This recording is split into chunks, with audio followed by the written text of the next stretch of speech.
जय श्री कृष्णा। भगवान श्री हरि विष्णु जी की कृपा से आप सभी भक्तों का दिन मंगलमय हो। कल हम सभी भक्तों ने कार्तिक महात्म के 6ठे अध्याय का श्रवण किया था। आज हम कार्तिक महात्म के 7वें अध्याय का श्रवण करेंगे, जो इस प्रकार है। नारद जी बोले, हे राजन, कार्तिक मास में व्रत करने वालों के नियम सुनिए। यह मैं आपको संक्षेप में बतलाता हूँ। जो मनुष्य कार्तिक मास का व्रत करता हो, वह सब तरह के आमिष मांस, उर्द, राई, खटाई तथा मादक वस्तुओं का सेवन ना करें। यह व्रत करने वाले दूसरे का अन्न ग्रहण ना करें, किसी से देश ना करें तथा तीर्थ के अतिरिक्त अन्य कोई यात्रा ना करें। देवता, वेद, ब्राह्मण, गौ, व्रती, नारी, राजा तथा गुरुजनों की निंदा ना करें। यह व्रत करने वाला दाल, तिल, पकवान व क्रय क्रिया हुआ भोजन ग्रहण करें। चुगली निंदा ना करें। बकरी, गाय तथा भैंस के अतिरिक्त अन्य किसी पशु का दूध कभी भी प्रयोग में ना लावें। तांबे के बर्तन में रखा हुआ पंचगव्य, बहुत छोटे घड़े का पानी एवं केवल अपने ही लिए पकाया हुआ अन्न प्रयोग करें।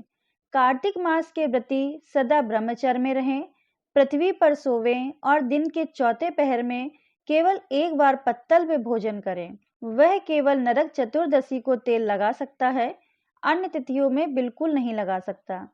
कार्तिक मास को व्रती मनुष्य सिंघाड़ा, प्याज, मट्ठा, गाजर, मूली इन सभी वस्तुओं को बिल्कुल प्रयोग में न लाएं। लौकी, मट्ठा, काशी फल, तरबूज इन सब वस्तुओं का कार्तिक मास का व्रती बिल्कुल सेवन न करे। मासिक धर्म वाली स्त्री से चांडाल, पापी, ब्राह्मण द्रोही और नास्तिकों से बिल्कुल बातचीत ना करें।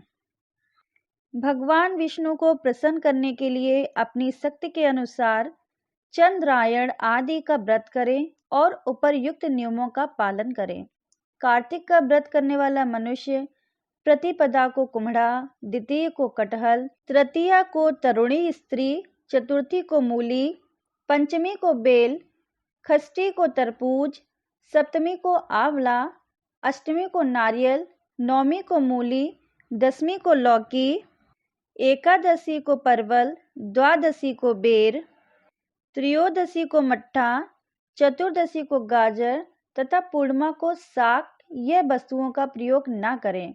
आंवला का प्रयोग रविवार को न करें। व्रती यदि इन शाकों में कोई शाक सेवन करना चाहे तो पहले ब्राह्मण को देकर खाएं। यही विधान माघ मास के व्रत के लिए भी है। देवोत्थानी एकादशी में पूर्वोक्त विधि के अनुसार नृत्य, जागरण, गायन, वादन आदि करें। इसको विधिवत करने वाले मनुष्य को देखकर यम के दूत इस प्रकार भाग जाते हैं जैसे सिंह की गर्जना से हाथी भाग जाते हैं। यह कार्तिक मास का व्रत सभी व्रतों से श्रेष्ठ है। इसके अतिरिक्त जितने भी व्रत यज्ञ हैं वह 1000 की संख्या में किए जाने पर इसकी तुलना नहीं कर सकते, क्योंकि यज्ञ करने वाले मनुष्य तो केवल स्वर्ग में ही जाते हैं, किंतु कार्तिक मास में व्रत करने वाला प्राणी सीधा बैकुंठ को जाता है।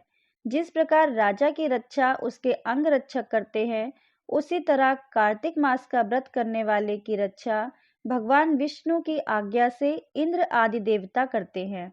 कार्तिक मास का व्रत करने वाला मनुष्य जहाँ कहीं भी रहता है, वहीं पर उसकी पूजा होती है, उसका यश होता है। उस स्थान पर जहाँ की वह रहता है, भूत, पिशाच आदि कोई भी नहीं रह पाते। मनुष्यों के पुण्यों का वर्णन श्री ब्रह्मा जी भी नहीं कर सकते। यह व्रत संपूर्ण पापों का नाश करने वाला, पुत्र, पौत्र और धन दान को बढ़ाने वाला है। कार्तिक महात्म का 7वां अध्याय पूर्ण हुआ। अब सुनते हैं कार्तिक स्नान में सुनी जाने वाली सास और बहू की कहानी। एक समय की बात है, एक सास और बहू थी। सब गांव में कार्तिक नहाने गंगा जी जाने लगे। तब सास बोली, मैं कार्तिक नहाने तीर्थ जा रही हूँ। तब बहू बोली, सासू जी मैं भी चलूंगी। सासू बोली, अभी तुम्हारी उम्र नहीं है, अभी मुझे नहाने दो, तुम आगे नहाना, तुम घर में रहो और मैं ही नहाकर आ जाऊंगी। जब सास चली गई तो बहू ने कुम्हार के यहाँ से 33 मिट्टी के कुंडे लेकर आई और छत पर रख दिए। रोज रात को एक कुंडा भरकर रख देती और सुबह उठकर नहाती, तब कहती, सासू नहावे उंडे बैठे, बहू नहावे कुंडे बैठे। हर हर गंगा मन चंगा तो कटौती में गंगा। गंगा जी की धारा बहू के कुंडे में आ जाती थी। बहू नहाकर उस कुंडे को उल्टा करके रख देती थी। एक दिन जब सासू गंगा जी में नहा रही थी, तब सास की नाक की नथ गंगा जी में गिर गई। वहीं घर पर बहू नहा रही थी और बोलने लगी कि हे गंगा मैया, आप अपनी धारा इस कुंडे में लाएं। इसके बाद वह बोली, सासू नहावे उंडे बैठे, बहू नहावे कुंडे बैठे। हर हर गंगा मन चंगा तो कटौती में गंगा। इतना बोलने के बाद गंगा जी की धारा कुंडे में आ गई। उसमें उसकी सास की नथ भी आ गई। तब बहू ने नथ लेकर बोली, यह तो नथ मेरी सासू जी का है। वही कार्तिक माह का पूरा हो गया। सास गंगा जी से वापस आ गई। बहू सासू जी का सामान लेने गई। जाते समय सासू जी की नथ को पहनकर गई। जब सास की नजर बहू पर पड़ी तो सास ने अपनी नथ देख ली और बोली, यह तो मेरी नथ है, यह तुम्हारे पास कहाँ से आ गई। तब बहू बोली कि सासू जी, आप तो नहाने उंडे बैठे, मैं नहाने कुंडे बैठे। और उसके बाद मैंने राधा दामोदर जी का नाम लिया था, जिससे रोज गंगा मैया की धारा कुंडे में आ जाती थी। यह नथ भी उसी धारा में आ गई और कुंडे में मुझे मिली। सासू बोली कि बहू, मुझे ब्राह्मणों को भोजन कराना है। तो उस समय बहू भी बोली कि आप 4 ब्राह्मणों का भोजन कराइए। उसके साथ मेरे लिए भी 2 ब्राह्मणों का भोजन करा देना, क्योंकि मैंने भी कार्तिक नहाया है।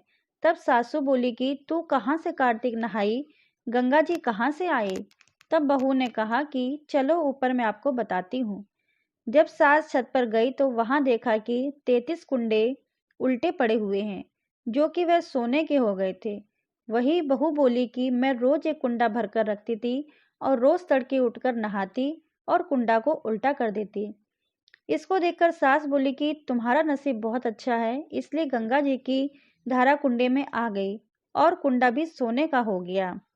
मैं मन में अहंकार रखकर ऊपर के मन से तीर्थ नहाने गई, इसलिए मुझे कुछ नहीं मिला।